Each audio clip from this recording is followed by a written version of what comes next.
Baik, assalamualaikum warahmatullahi wabarakatuh dan selamat siang.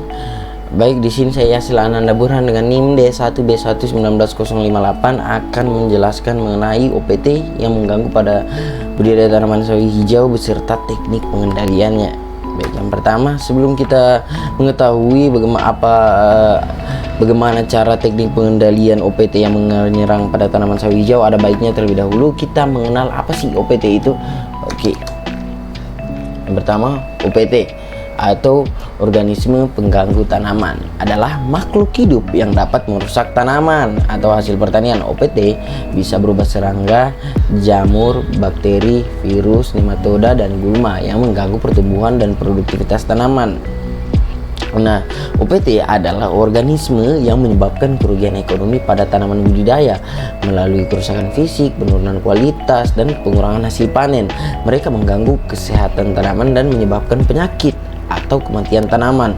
Pentingnya pengendalian OPT dalam budidaya tanaman sawi hijau untuk memastikan tanaman tumbuh sehat dan produktif. Dengan mengendalikan OPT, petani dapat mengurangi kerugian hasil panen, menjaga kualitas produk, dan meningkatkan efisiensi produksi. Pengendalian OPT yang efektif melibatkan penggunaan metode mekanis, biologi, dan juga kimia secara terpadu untuk meminimalkan dampak negatif pada lingkungan dan kesehatan manusia. Ada beberapa jenis-jenis OPT pada tanaman sawi hijau seperti hama, contohnya seperti ulat gerayak atau Spodoptera litura, kutu daun, Apididae, dan juga kutu putih.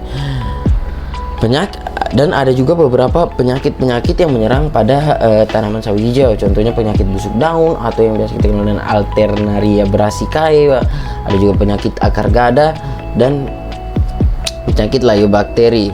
Dan ada juga beberapa gulma yang sering menyerang tanaman sawi hijau, contohnya seperti rumput teki atau Cyperus rotundus, dan juga rumput alang-alang atau yang kita kenal dengan Imperata cylindrica.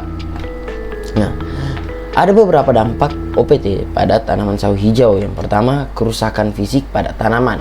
OPT seperti serangga dan hama dapat memakan daun, batang, dan akar sawi hijau, menyebabkan kerusakan fisik yang signifikan. Hal ini dapat menghambat pertumbuhan tanaman dan mengurangi hasil panen. Oke, dan ada juga penurunan kualitas produk. Serangan OPT dapat menyebabkan deformasi daun, bercak-bercak, dan perubahan warna pada tanaman sawi hijau sehingga menurunkan kualitas visual dan nilai pasar produk. Konsumen cenderung menghindari produk yang terlihat rusak ataupun tidak segar.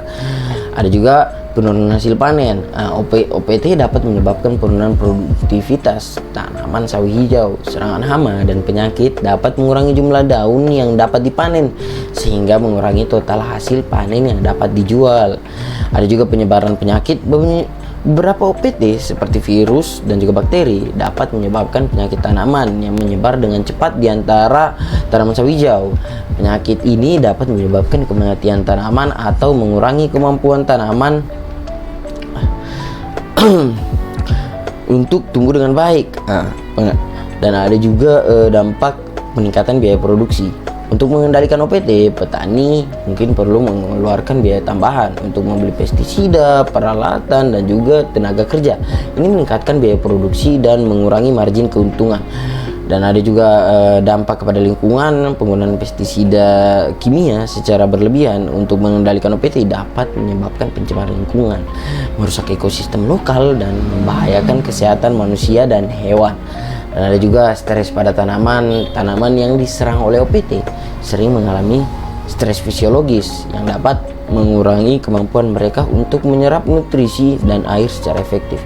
Ini dapat menghambat pertumbuhan dan mengurangi ketahanan tanaman terhadap kondisi lingkungan yang buruk. Nah, ada juga teknik pengendalian hama. Nah, pengendalian hama itu terbagi 4. Yang pertama ada pengendalian kultur teknis, yaitu dengan rotasi tanaman, dan juga pengaturan jarak tanam. Yang kedua ada pengendalian secara mekanis, seperti menggunakan perangkap hama dan juga pembersihan lahan. Dan juga ada pengendalian secara biologis, yaitu pemanfaatan musuh alami seperti parasitoid dan juga predator. Ada juga pengendalian secara kimia, yaitu penggunaan insektisida yang tepat. Ada juga untuk teknik pengendalian penyakit yang terbagi sama, seperti ada pengendalian secara kultur teknis dan juga mekanis, biologis dan juga kimia. Untuk yang pertama, pengendalian kultur teknis itu yaitu dengan penggunaan varietas tahan penyakit dan juga sanitasi lahan. Dan untuk yang mekanis yaitu kita pemangkasan bagian tanaman yang sudah terinfeksi, dan juga pengendalian secara biologis yaitu penggunaan agen hayati seperti trichoderma. Pengendalian secara kimia yaitu fungisida yang efektif ya, kita menggunakan fungisida yang efektif. Dan untuk teknik pengendalian gulma, ada pengendalian kultur secara teknis yaitu dengan menggunakan mulsa organik dan juga pengaturan pola tanam. Dan untuk pengendalian secara mekanis ada penyiangan manual dan juga penggunaan alat mekanis. Dan untuk pengendalian secara kimia, kita menggunakan herbisida yang sesuai, yang baik ya. Dan untuk pengendalian secara terpadu atau IPM atau juga Integrated Pest Management, IPM adalah metode pengendalian hama yang menggabungkan berbagai teknik pengendalian untuk mengurangi populasi OPT secara berkelanjutan dan juga pastinya ramah lingkungan. Ada dan juga ada pendekatan holistik menggabungkan berbagai teknik pengendalian.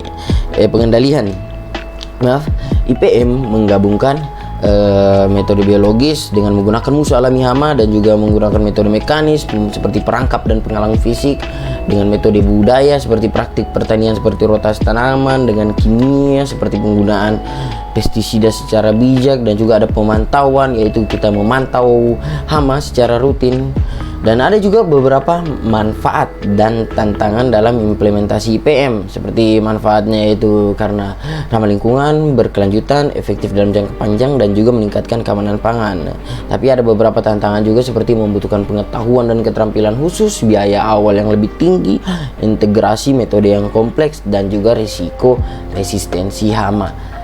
Baiklah, itu saja mungkin yang dapat saya jelaskan mengenai OPT pada tanaman sawi hijau dan juga beberapa teknik pengendalian OPT pada budidaya tanaman sawi hijau.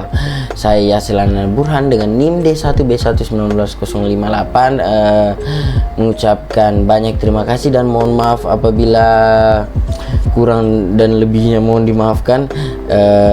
Wabillahi taufiq wal hidayah. Wassalamualaikum warahmatullahi wabarakatuh, dan sampai jumpa di video berikutnya. Terima kasih.